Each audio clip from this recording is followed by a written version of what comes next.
اللہ تعالیٰ نے قرآن مجید میں ارشاد فرمایا ہے کہ حل جزاء الاحسان الا الاحسان، فرمایا کیا ہے احسان کا بدلہ سوائے احسان کے، نیکی کا بدلہ صرف نیکی ہے۔ دنیا میں جو لوگ خیر کے کام کریں گے تو اللہ تعالیٰ انہیں دنیا میں بھی خیر عطا فرمائے گا اور قیامت میں بھی خیر ہی عطا فرمائے گا، اور جو لوگ دنیا کے اندر شر کریں گے انہیں قیامت میں تو اس کی سزا ملے گی ہی، کچھ نظارے اس کے وہ دنیا میں بھی دیکھیں گے۔ ارشاد فرمایا دوسرے مقام پر کہ وَمَن يَعْمَلْ مِثْقَالَ ذَرَّةٍ خَيْرًا يَرَهُ، اگر کوئی ذرے کے برابر خیر کرے گا تو اسے دیکھے گا، اسے وہ دکھائی جائے گی، اور وَمَن يَعْمَلْ مِثْقَالَ ذَرَّةٍ شَرًّا يَرَهُ، اگر ایک ذرے کے برابر شر کرے گا تو اسے بھی دیکھے گا۔ دنیا کے اندر کچھ سزائیں اور کچھ ہمارے حالات کی خرابی کا سبب ہمارے اعمال ہوتے ہیں۔ قرآن مجید نے کہا کہ وما اصابکم من مصیبت فبما کسبت ایدیکم ویعفو عن کثیر، فرمایا جو تمہیں مصیبت پہنچتی ہے تو تمہارے ہاتھوں کے کرتوتوں کے سبب، کسب کے سبب پہنچتی ہے، ویعفو عن کثیر، بہت ساری چیزیں تو ہم ویسے ہی معاف فرما دیا کرتے ہیں۔ زندگی دنیا میں رہتے ہوئے بھی انسان کو کچھ سبق دیتی ہے۔ اگر آپ فصل زمین میں بوئیں تو چاول کا بیج بوئیں گے تو وہاں چاول اگے گا، گندم نہیں اگے گی، اور اگر آپ کاشت گندم کریں گے تو گندم ہی وہاں سے اگے گی، وہاں سے چاول اگ سکتا نہیں۔ یہ نہیں ہو سکتا کہ آپ زندگی میں لوگوں کو تکلیفیں دیں اور خود آپ آرام سے سو جائیں، یہ ہو نہیں سکتا، یہ ممکن نہیں۔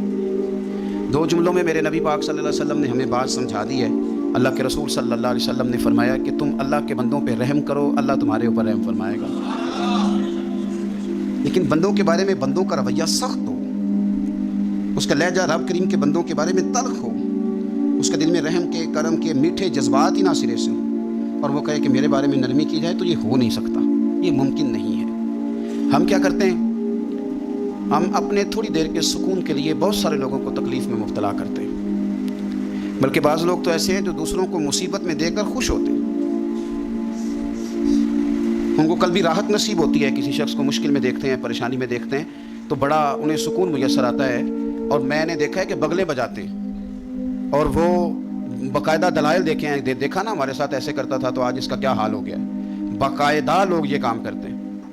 وہ ہمارے درویشوں نے اپنے رنگ میں بھی ہمیں بڑے مسئلے سمجھائے ہیں، پر اللہ کرے ہماری سمجھ میں بات آئے۔ اللہ کے بندوں نے نا سادی کر کے باتیں، سادی کر کے اور نرم کر کے اور ہمارے مزاج اور طبیعت کے مطابق ہمارے ذہنوں میں اتارنے کی کوشش کی ہے، اگر ہماری سمجھ میں آئے۔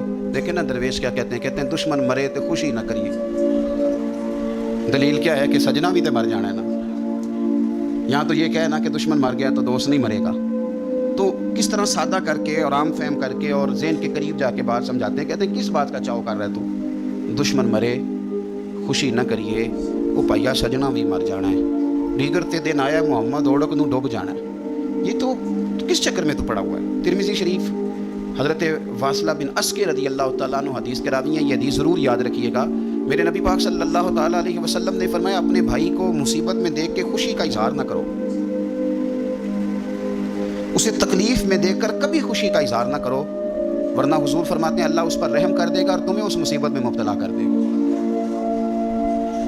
کبھی بھی دشمن مرے تو کدے خوشی نہ کرے، کیونکہ سجنا بھی تو مر جانا ہے۔ کبھی اپنے بھائی کو مصیبت میں دیکھ کر، آپ یقین کریں کہ میں نے دیکھا ہے کہ بھابھی کا خاندان کسی تکلیف میں آ گیا ہے تو وہ بجائے اس کے کہ ان کے لیے دعا ہوتی ہے، لیکن شریکہ چل رہا ہے نا، تو تبصرے ہوتے ہیں کہ میں نے تو پہلے ہی کہا تھا یہ لوگ ٹھیک نہیں۔ یہ بامروت، با اخلاق اور وفادار لوگوں کا یہ رویہ ہی نہیں ہوتا، وہ تو گہرا دشمن بھی ہو، گہرا، اس کے بارے میں بھی دیکھیں نا میرے نبی پاک صلی اللہ تعالیٰ علیہ وآلہ وسلم کافروں اور منافقوں پر نرم دل نہیں تھے، ان کے بارے میں بھی حضور دعائیں کرتے تھے کہ اللہ انہیں خیر کی توفیق عطا فرما۔ تو کبھی بھی کسی کے بارے میں اس طرح کا رویہ اختیار نہ کریں، ورنہ وقت دور نہیں کہ جب آپ اسی طرح کا ہمارا معاملہ عیب تلاش کرنے کا ہے۔ میں کس طرح کھول کے آپ کو یہ بات عرض کروں کہ لوگوں کا دل کرتا ہے کہ ہمیں خوبیاں نہیں کمیوں کا بھی پتہ چلے، ٹٹولتے ہیں کہ وہاں نہیں جاتا، جاتا تھا تو اب کیوں نہیں جاتا، اور اگر جاتا ہے تو پھر کوئی کہانی سنا، کوئی بات چھیڑ، یہ ہمارا مزاج ہے۔ ہم چاہتے، میرے رب نے ہمیں محدود بنایا ہے، ہم لامحدود کیوں ہوتے ہیں؟ اللہ نے ہمارے اوپر رحم فرمایا کہ ہمیں دیوار کے پیچھے نظر نہیں آتا، یہ اس نے کرم فرمایا۔ اگر ہمیں نظر آتا ہوتا تو کتنے پردے کھل جاتے، اور بہت ساری چیزیں جو پردوں میں رہنی چاہیے تھیں وہ پردوں میں نہ رہتی ہے. اس نے کرم فرمایا ہے کہ ہمیں دیوار کے پیچھے نہیں سنتا, اس کو کرم سمجھو, پردے نہ کھولو. اگر ہمیں یہ خبر ہوتی کہ سامنے کیا ہے تو بہت سارے ہمارے معاملات خراب ہو جاتے. اس کا شکر ہے, اس کا کرم ہے. یہی بہتر ہے کہ پردوں میں وہ پردہ پوش رہے, اور وہ اگر پردے اٹھا دے تو کسے ہوش رہے. مہربانی کریں, آپ جو اللہ تعالیٰ نے ہمیں محدود بنایا تو لا محدود ہونے کی کوشش کیوں کرتے ہو؟ جہاں اس نے رکھا ہے وہیں رہنے کو اپنے لیے بہتر جانو, وہیں, ورنہ حالات خراب ہو جائیں گے. میرے نبی پاک صلی اللہ علیہ وسلم نے فرمایا, مسند احمد میں موجود ہے, حضور فرماتے ہیں لوگوں کی جاسوسی نہ کرنا, ان کے عیب نہ ٹٹولنا. بس حضور نے کہہ دیا تو کہہ دیا, نہیں ٹٹولنے تو سونیا تیرے غلام ہیں. سوال ہی نہیں پیدا ہوتا کہ ہم کبھی یہ کام کریں. حضور نے فرمایا کسی کے عیب نہ ٹٹولنا. اگر تم نے کسی کے عیب ٹٹول کے اسے رسوا کرنے کی کوشش کی تو فرمایا تم اگر 7 پردوں کے اندر بھی بیٹھے ہوئے تو وہاں بھی اللہ تمہیں رسوا کر دے گا. یہ نہ سمجھنا کہ میں چھپ گیا ہوں تو بچ جاؤں گا, اللہ تمہیں وہاں بھی رسوا. تو کچھ جرموں کی دنیا میں ہم دیکھتے ہیں, اور اس کا سادہ ترجمہ یہ ہے کہ جیسا کرو گے پھر ویسا بھرو گے. یہ ہوتا ہے, آپ اس سے بچ نہیں سکتے. اور اس وقت بندہ بڑا سمارٹ ہوتا ہے, وہ اپنے آپ کو بڑا تیز سمجھتا ہے. وہ کہتا ہے میں نے پتہ پھینکا تھا تو میرا پتہ چل گیا ہے, دیکھا نا. پھر اور کئی دفعہ میں نے دیکھا ہے شریف آدمی مجبور ہوتا ہے, وہ کیا کر سکتا ہے. شریف جو ہوا, شر اور شریف ان کا مقابلہ نہیں ہوتا. ایک چیز ہے شر, تو شریف اس کا مقابلہ کیسے کرے گا. بلکہ شریف آدمی تو کئی دفعہ ویسے ہی بچتا ہے, کہتا ہے یار مطلب کسی طریقے جان چھڑائیں, یہ شر ہے اور میں باوضو رہنے والا آدمی ہوں, میں گند میں کیسے ہاتھ ڈالوں گا. وہ بچتا ہے تو لوگ سمجھتے ہیں ڈرپوک ہے, حالانکہ ڈرپوک اور ہوتا ہے اور شریف اور ہوتا ہے. تو شرافت کو لوگ بزدلی جانتے ہیں. نبی پاک صلی اللہ علیہ وسلم کے صحابی حضرت سعید بن زید رضی اللہ تعالیٰ اور عشرہ مبشرہ صحابی حضرت عمر کے بہنوئی ہیں, اور یہ حوالہ میں آپ کو مسلم شریف سے عرض کر رہا ہوں. حضرت سعید بن زید رضی اللہ تعالیٰ عنہ وہ خوبصورت آدمی ہیں جنہیں دنیا میں چلتے پھرتے میرے نبی پاک نے جنت کی بشارت عطا فرمائی. بندے کا قد کاٹ دیکھیں کہ جنتی بندہ, یعنی اتنا اعتماد حضور نے کیا کہ فرمایا اس کے بعد والے آخری دم تک کے اعمال پر بھی میں جانتا ہوں یہ جنتیوں والے کام کرے گا. اتنا بڑا آدمی, لیکن ایک عورت نے آ کے جھگڑا شروع کر دیا. اروا اس عورت کا نام تھا. اس نے آ کے حضرت سعید بن زید سے جھگڑا شروع کیا کہ یہ جو مکان ہے نا آپ کا, اس میں اتنی جگہ میری ہے. مجھے آپ بتائیں ایک شریف آدمی سے عورت جھگڑا کرے تو بندہ جواب میں کچھ کر سکتا ہے؟ اب میری بات کو سمجھیں, اب شریفوں کی مجبوریاں تو سمجھیں کتنی زیادہ ہیں. بھئی ایک عورت آ گئی, اس نے دعویٰ کر دیا, اب بنا وجہ انسان کٹہرے میں کھڑا ہو جاتا ہے. یہاں کو بندہ آگے کہہ دیتا, کہتا جی میں نے 20 لاکھ روپیہ لینا ہے, تو شریف آدمی ادھر کیا کرے گا؟ وہ تو مفت میں, اور دائیں بائیں بیٹھے لوگ ویسے پریشان ہو جائیں گے کہ پتہ نہیں کو بات ہوتی ہے تو کوئی آتا ہے نا. اس نے کہہ دیا کہ مکان میں میرا حصہ ہے, اور کہہ کسے دیا؟ اسے جن کے اعمال کے صحیح ہونے کی گواہی مدینے والے رسول نے عطا فرمائی. اس نے کہا جناب یہ مکان میں میرا حصہ ہے. اب حضرت سعید بن زید رضی اللہ تعالیٰ عنہ فرمانے لگے یہ زمین اسی کو دے دو. ختم ہو گئی بات. شریف آدمی کیسے جھگڑا کرے؟ اب میں آپ کو ایک بات بتاؤں, اگر اس طرح بھی بندہ کر دے تو باتیں پھر بھی ہوتی ہیں. لوگ کہتے ہیں بلا وجہ تو نہیں نہ دے دی, ایسے تو نہیں نہ کوئی دے دیتا 4 مرلے, او بھائی ایسے تو نہیں نہ. فوراً فرمایا حضرت سعید بن زید, فرمایا دے دو اسے. تو آپ کے اہل خانہ کہنے لگے حضور جب آپ اسے کیوں دے رہے ہیں؟ فرمایا تم دے دو. میرے نبی پاک صلی اللہ علیہ وسلم نے فرمایا جس نے ایک بالشت زمین پر ناجائز قبضہ کیا, اللہ قیامت کے دن 7 زمینوں کا توق بنا کے اس کے گلے میں ڈال دے. فرمایا اٹھانے دو اسے, توق اسے اٹھانے دو. اور ایک حدیث میں فرمایا 7 زمینوں میں دھنسا دے گا اللہ اسے اٹھانے دو, دے دو. لیکن تکلیف تو ہوتی ہے نا. اب یہ نہیں ہے کہ کہاں سے اتنا حوصلہ بندہ کرے, دل تو ٹوٹ جاتا ہے نا کہ یار میرے اوپر اس طرح الزام لگانا, اور اس طرح کسی شخص کے بارے میں وہ بندہ جس نے زندگی تقوی میں گزار دی اس پر اتنا گھنونا الزام لگا دینا. اب حضرت سعید بن زید نے نا لوگوں کو کہہ دیا دے دو, لیکن جب تنہا گئے تو دل ٹوٹا ہوا تھا, کلیجہ پھٹا ہوا تھا, طبیعت پریشان تھی. ہاتھ اٹھائے, کہا اللہ سچائیاں بھی تو جانتا ہے, جھوٹ بھی تو جانتا ہے, ظاہر چیزوں کو بھی تو جانتا ہے, چھپی ہوئی کو بھی تو جانتا ہے. اللہ اگر یہ جھوٹی ہے تو اسے اندھا کر دے, اور اللہ یہ جو زمین اس نے مجھ سے لی ہے نا پھر اس میں اس کی قبر بنا دے. بعض شارحین نے لکھا ہے کہ حضرت سعید بن زید تو پہلے وصال کر گئے, لیکن وہ عورت زمین تو لے لی, گھر میں رہتی تھی پر اندھی ہو کے رہتی تھی, ڈھونڈتی پھرتی تھی, دائیں بائیں جاتی تھی. تو لوگ اسے کہتے تھے کیا بنا, کہنے لگے کچھ نہ پوچھو, مجھے سعید بن زید کی دعا لگ گئی ہے, مجھے لگ گئی دعا. تڑپتی تھی, روتی تھی, کنواں کھدوایا ہوا تھا, امیر لوگوں نے گھر میں کنواں کھدوایا ہوا تھا, تو یوں لگتا ہے کہ پانی بھی کوئی نہیں پلاتا تھا, کوئی نواسا نواسی پوتا پوتی بھی قریب نہیں آتا تھا. پانی پینے کے لیے کنویں میں گئی تو اندر ڈوب کے مر گئی. اس کا گھر ہی اس کی قبر بن گیا. دیکھیں نا, لوگ اس وقت سمجھ رہے ہوتے ہیں کہ جناب دیکھا نا میرا پتہ چل گیا, ہنس رہے ہوتے ہیں کہ دیکھا میں نے کتنا رسوا کر دیا, دیکھا پھر فلانا کتنی منتیں کر رہا تھا, دیکھا, اور تمہیں پتہ نہیں. تم کیا سمجھتے ہو کہ جس کو تم نے رسوا کرنا چاہا اس کا کسی جو ہے وہ وزیر مشیر اور بڑے آدمی سے تعلق نہیں تھا تو وہ تمہارے ہتھے چڑھ گیا؟ یاد رکھنا, اگر اس کا وزیروں مشیروں سے تعلق نہیں نا غریب کا, تو اللہ ولی الذین آمنوا, اللہ تو وارث ہے کہ نہیں مومنوں کا؟ اللہ تو وارث ہے کہ نہیں مومنوں کا؟ نبی پاک تو والی ہیں کہ نہیں اپنی امت کے؟ تو تم کس طرح سمجھتے ہو کہ بندہ وارث شاہ مان کری نہ وارثہ دا, رب بے وارثہ کر کے مار دے. تو ہم جب چل رہے ہوتے ہیں نا تو پھر تو ہماری قد کاٹ کا کون مقابلہ کرے, اور جب ہم چڑھ جائیں ہوا کے گھوڑے تو پھر کون ہمارا رخ پھیرے. لیکن یاد رکھنا ایک عدل کرنے والی ذات ہے, جب لگامیں کھینچتی ہے تو پھر لوگوں کو کوئی چارہ, اپنی زندگی کے اندر کبھی بھی کوئی کام ایسا نہ کرے, کبھی بھی. آگے بڑھتا ہوں. بصرے کا گورنر حجاج بن یوسف بڑا ظالم آدمی تھا. تو حضرت سعید بن جبیر رضی اللہ تعالیٰ عنہ کتابی بزرگ تھے, تو آپ نا اس کے غلط کاموں پہ اسے ٹوکا کرتے تھے. ہمارا یہ مسئلہ ہوتا ہے کہ جب ہمیں کوئی ٹوکتا ہے تو ہمیں ضد چڑھتی ہے. یہ نہیں دیکھتے کہ میں پہلے دیکھ لو میری کہیں کوتاہی پہ تو نہیں ٹوک رہا. وہ ظالم تھا, آپ اسے ٹوکتے تھے. تو جب ٹوک ٹوک ہونے لگی تو یہ جو بادشاہ قسم کے لوگ ہوتے ہیں ان کی خواہش ہوتی ہے کہ ہمیں پوچھنے والا کوئی نہ ہو. روک ٹوک بڑی تو اس نے بلا لیا حضرت سعید بن جبیر رضی اللہ تعالیٰ عنہ کو, بلا کے کہنے لگا میں آپ کو قتل کروں گا.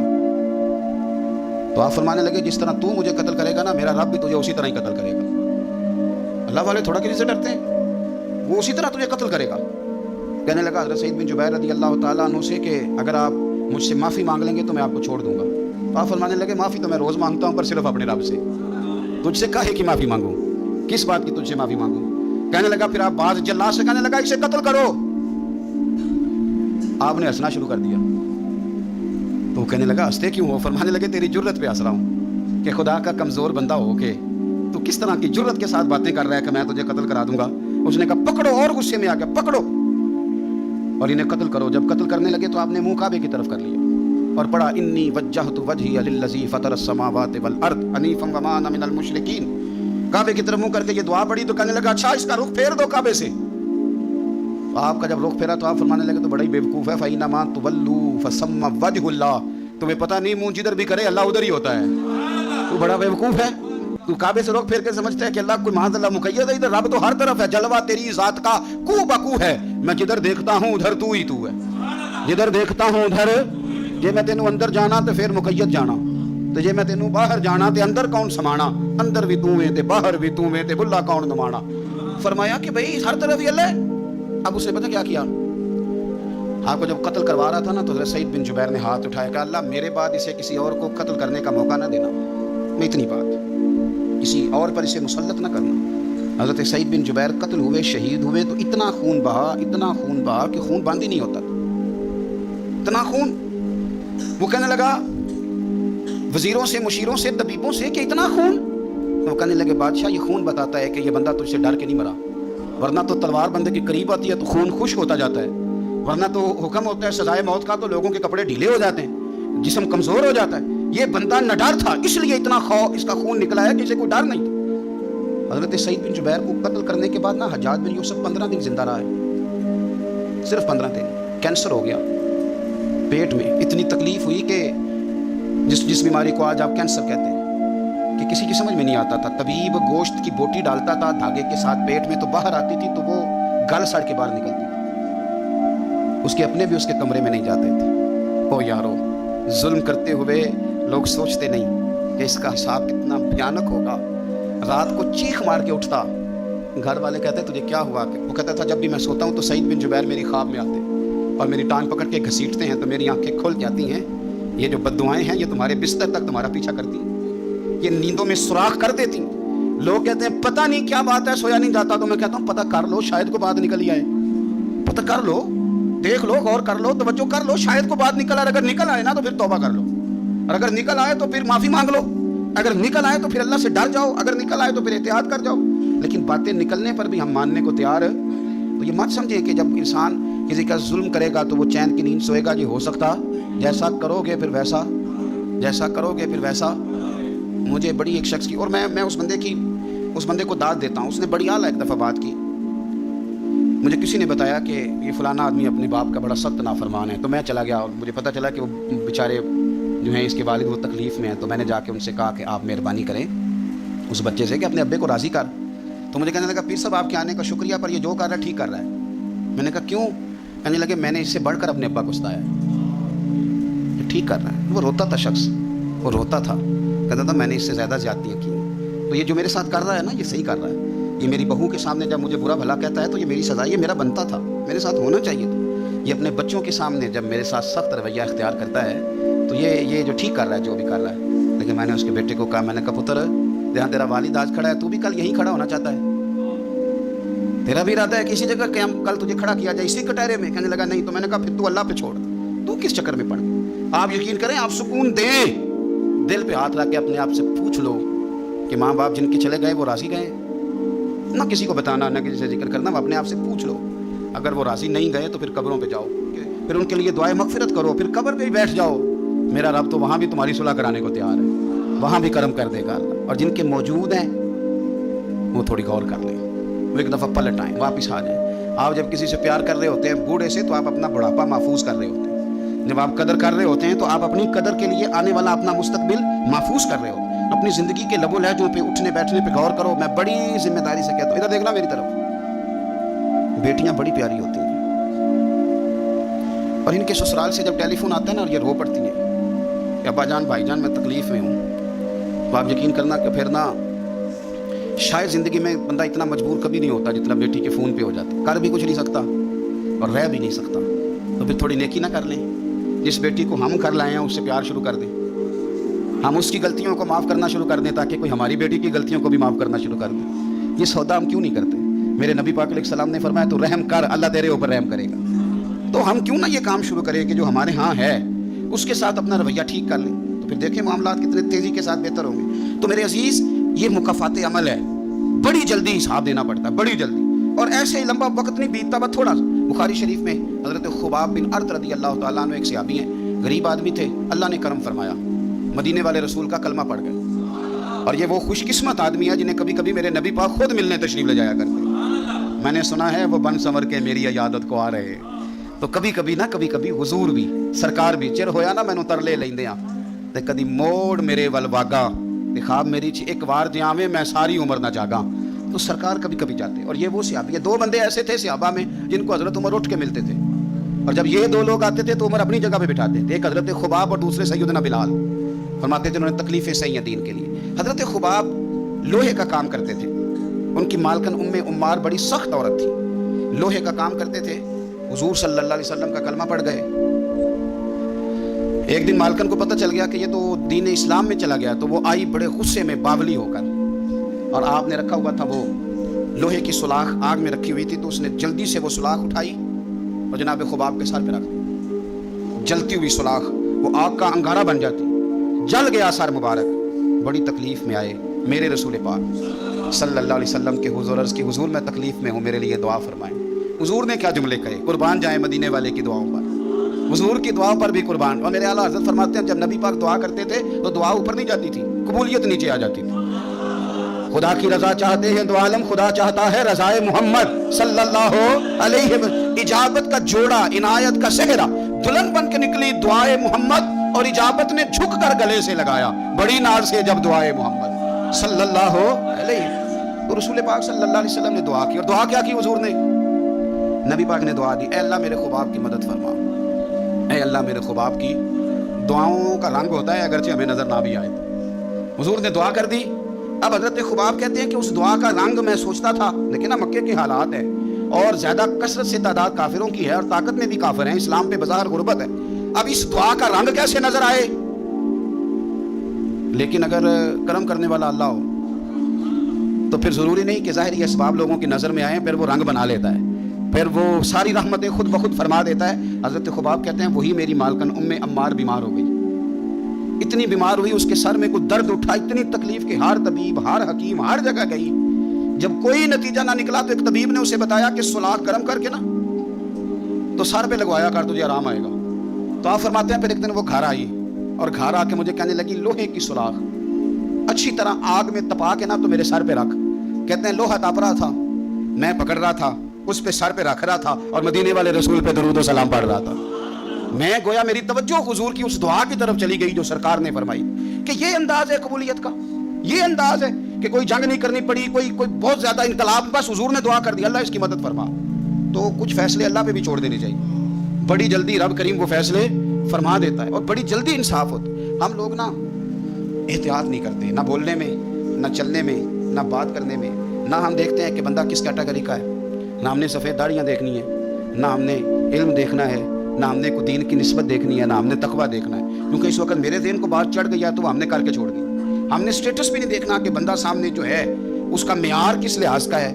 اور وہ کہتے ہیں جی میں بڑا جذباتی ہوں تو میں اماں کے سامنے بول پڑتا ہوں، میرے سے بات ہو جاتی ہے. تو میں کہتا ہوں تو بالکل جذباتی نہیں. اگر اماں کے سامنے بول پڑتا ہے تو ایسا جو کے سامنے بھی بول کے دکھاؤ، پھر تیرا پتہ چلے گا. اگر تو جذباتی ہے اور ابا کے سامنے تجھے غلطی لگ جاتی ہے تو جج صاحب کے سامنے بھی غلطی لگے نا، پھر تو تیرے جذبات کی سمجھ آئے.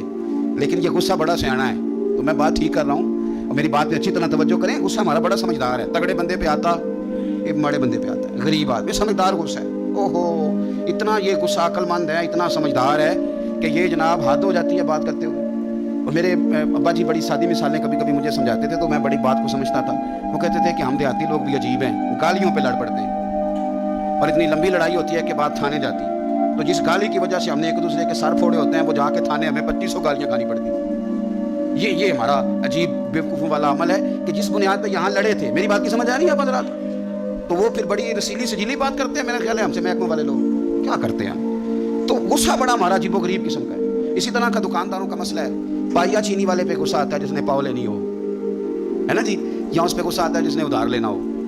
لیکن آئے ہائے جو کہے کہ میں نے تو اکٹھا لینا ہے 20 کلو چینی، اس پہ بھی کبھی غصہ ہے.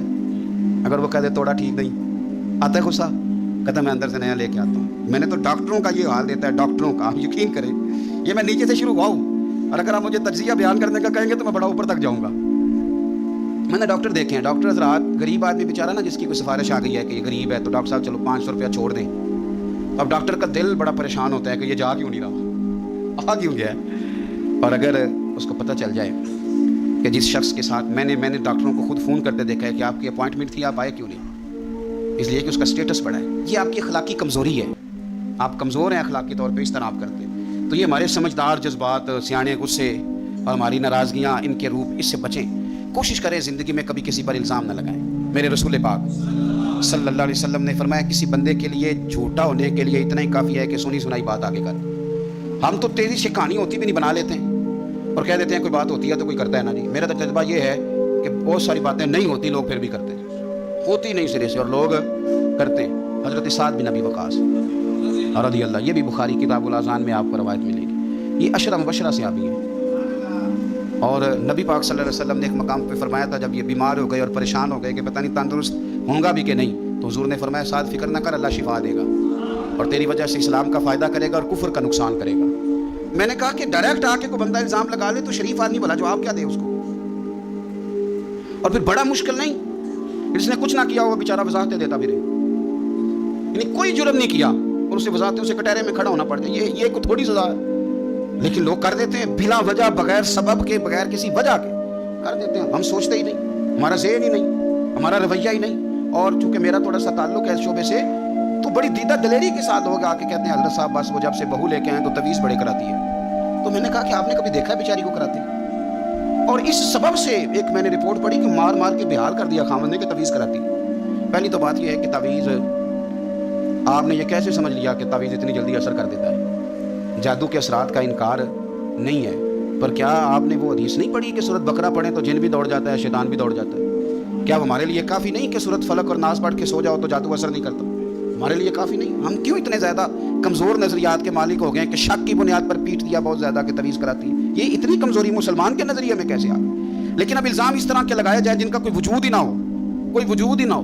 وہ جی یہ اسی طرح کے الزام بیٹی لگاتی ہے، وہ کہتی ہے کہ اس کو نا اس کے ماں باپ سکھاتے ہیں، پڑھاتے ہیں. تو میں نے کہا کبھی تم نے سنا ہے پڑھاتے ہوئے؟ کہتی نہیں، وہ بیٹھا تو ہوتا ہے نا رات کو جا کے. میں نے کہا وہ تو جب سے پیدا ہوا ہے اماں کے پاس ہی بیٹھا ہوا ہے. تو یہ بغیر سبب کے بلا وجہ اور وضاحتیں دیتی پھرتی ہے بیچاری بوڑھی اماں کے نہیں میں ایسی نہیں ہوں. کیوں کٹہروں میں لوگوں کو کھڑا کرتے ہیں؟ اخلاقی رویے بلند کریں اور سوچ سمجھ کے بات کریں، سوچ سمجھ کے. حضرت سعد بن ابی وقاص، حضور صلی اللہ علیہ وسلم نے کتنی اس شخص کی عظمتیں بیان کی، عشرہ مبشرہ سے آبی ہیں، لیکن آپ پر ایک شخص نے نا 3 الزام لگا دیے. اور شاید میں نے پہلے بھی کہا تھا کہ لوگ بڑے سیانے ہیں، کعبے کے اندر سے مٹی لے کے بت بنا لیتے ہیں. اور یہ کسی کو کیسے معاف کریں گے؟ انہوں نے تو جناب مریم سلام اللہ علیہا پہ بھی الزام لگا دی، حضرت عیسیٰ کی والدہ مریم پہ بھی. وہ کسی شاعر نے کہا تھا مخلوق تو فنکار ہے اس درجہ کے پل بھر میں سنگے در کعبہ سے بھی اسنام تراشے اور تم کون ہو کیا چیز ہے داغ قبا بھی. لوگوں نے تو مریم پہ بھی الزام تراشے. یہ معافی دیتے ہیں کسی کو؟ بس ہو گئے پیچھے تو ہو گئے. 3 الزام حضرت سعد بن ابی وقاص پہ لگا دیے. پہلا الزام یہ لگایا کہ حضرت سعد بن ابی وقاص جو ہیں یہ مال غنیمت برابر تقسیم نہیں کرتے. اور دوسرا الزام یہ لگایا کہ لشکر اسلام کو بھیج دیتے ہیں خود ساتھ نہیں جاتے. اور تیسرا الزام یہ لگایا کہ مقدمات کے فیصلے میں عدل سے کام نہیں لیتے. ایک یہ کہ یہ لشکر کے ساتھ خود نہیں جاتے, ایک مقدمات کا فیصلہ عدل سے نہیں کرتے, اور تیسرا یہ کہ یہ مال غنیمت عدل سے تقسیم ہے. حضرت سعد بن ابی وقاص کو بڑی تکلیف ہوئی. ہاتھ اٹھائے, کہا اللہ اگر یہ جھوٹا ہے نا تو اس کی عمر لمبی کر دے, اس کے فقر میں اضافہ کر دے, اسے فتنوں میں مبتلا کر دے. دعا کر دی, بات ختم ہو گئی. حضرت سیدنا عبد الملک بن عمیر تابی بزرگ ہیں رضی اللہ تعالیٰ عنہ, فرماتے ہیں میں نے اس بوڑھے کو دیکھا جس کے لیے حضرت سعد بن ابی وقاص نے دعائیں کی تھی. اس نے 3 الزام لگائے تو آپ نے جواب میں 3 دعائیں دی. آپ نے کہا اللہ اس کی عمر لمبی فرما, فقر میں اضافہ کر, اسے فتنوں میں مبتلا کر. آپ فرماتے ہیں میں نے اسے دیکھا اتنا بوڑھا ہو گیا تھا, کمر جھک گئی تھی, یہ بھمیں اس کی آنکھوں پہ آ گئی, چلا نہیں جاتا تھا. اور کبھی وہ مالدار ہوتا تھا, پر حضرت سعد بن ابی وقاص کی دعا نے اتنا پیچھا کیا کہ در در کی بھیک مانگنے پہ مجبور ہو گیا. اور بڑھاپے میں بھی اس کے فتنے کا یہ حالت تھا کہ ضعیف ہو گیا, عورت کی خواہش رہی نہیں وجود میں, لیکن پھر بھی راہ جاتی عورت کو چھیڑ دیتا تھا. اور یقیناً پھر اس کی وجہ سے وہ مار کھاتا تھا چوکوں اور چوراہوں میں. تو لوگ اسے کہتے تھے کہ تو اس عمر میں بھی باز نہیں آتا. تو وہ کہتا تھا میں تمہیں کیا بتاؤں, سعد بن ابی وقاص کی دعائیں میرا پیچھا کرتی ہیں. وہ میں نے ان کو تکلیف دی تھی تو آج تک میں فتنے میں مبتلا ہوں, فتنے میں کہ میں جاتی جاتی خاتون کو پتہ نہیں مجھے کیا ہو جاتا ہے اور پھر مجھے بے عزتی کا منہ دیکھنا پڑتا ہے اور رسوائی کا. تو کیوں لوگ بد دعائیں لیتے ہیں اور کیوں کر کے لوگ اتنا سخت اپنے آپ کو بنا لیتے ہیں کہ وہ نیک صالح اور پاک لوگوں کے بارے میں بھی ان کے نظریات اس طرح کے ہو جاتے. خدا را زندگی میں بڑی تکلیفیں آ جائیں گی اگر ہم ان چیزوں سے نہیں بچیں گے. یاد رکھیں جیسا کریں گے پھر ویسا بھریں گے. بولیں بھی سوچ کے, چلیں بھی سوچ کے, مخالفت بھی کریں تو سوچ کے, اور اتنی جتنی کسی کی بنتی ہے. الزام بھی لگائیں تو خدا را اللہ سے ڈر کے, فٹافٹ نہیں, جلدی نہیں. آپ ہر چوتھے بندے کے بارے میں لوگ نہیں کہہ رہے فلانا پیسے کھاتا ہے, بھئی آپ نے دیے یا آپ گواہ بنے ہیں جب وہ کھا رہا تھا, آپ نے یہ کیسے بات کر دی. تو ہم تیزی کے ساتھ اس طرح کے اعمال اکٹھے کر رہے ہیں کہ جو ہمارے لیے اذیت کا سبب بنیں گے. میرے رب نے فرمایا احسان کرو, نیکی کرو تاکہ بدلے میں تمہیں بھی نیکی ملے. حل جزاء الاحسان الا الاحسان. کیا ہے نیکی کا بدلہ سوائے نیکی کے؟ اپنی زندگی میں کوشش کریں کوئی بد دعا نہ لیں, کسی کو اتنی تکلیف میں مبتلا نہ کریں کہ پھر وہ رب کریم کے دروازے پہ جھکے اور ہمارے لیے وہ بد دعائیں کرے. اللہ کے حضور حاضر ہوں. کوشش کریں کہ بھولے سے بھی کسی شخص کو ہماری وجہ سے تکلیف نہ پہنچے. اللہ ہمیں سمجھنے کی توفیق عطا فرمائے.